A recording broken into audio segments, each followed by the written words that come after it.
Terve. Mulla on tullut sellainen tapa viihdyttää itteeni tylsillä työmatkoilla. Että mä imitoin erinäisiä artisteja ja nauhoittelen niitä autossa ja kuuntelen sitten itteeni. Ja musta se on ollut varsin hauskaa. Ajattelin, että tää saattaisi olla jonkun muunkin mielestä hauskaa, niin päätin sitten tehdä tällaisen videon.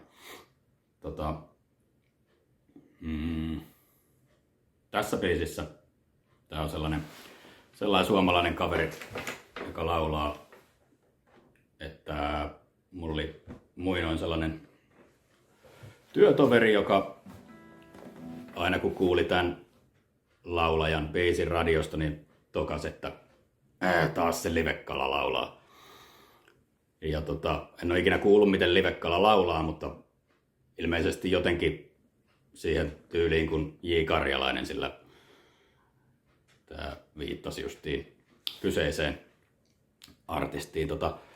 Ja se, että miksi tämä niinku on mahdollisesti hauskaa, niin tämä huumori tässä laulannassa tulee siitä, että mä vähän tutkiskelen näitä J. Karjalaisen maneereita, eli falsetti ääntä ja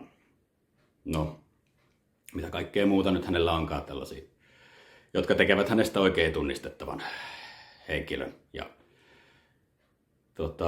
mulla on itsellä vähän viharakkaussuhde tähän. Hyviä biisejä on hänellä paljon ja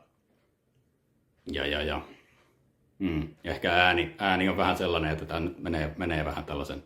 Mä en tiedä, onko tämä nyt sit kunnianosoitus vai rienaamista, mutta te voitte itse sen päättää. Tämmöstä.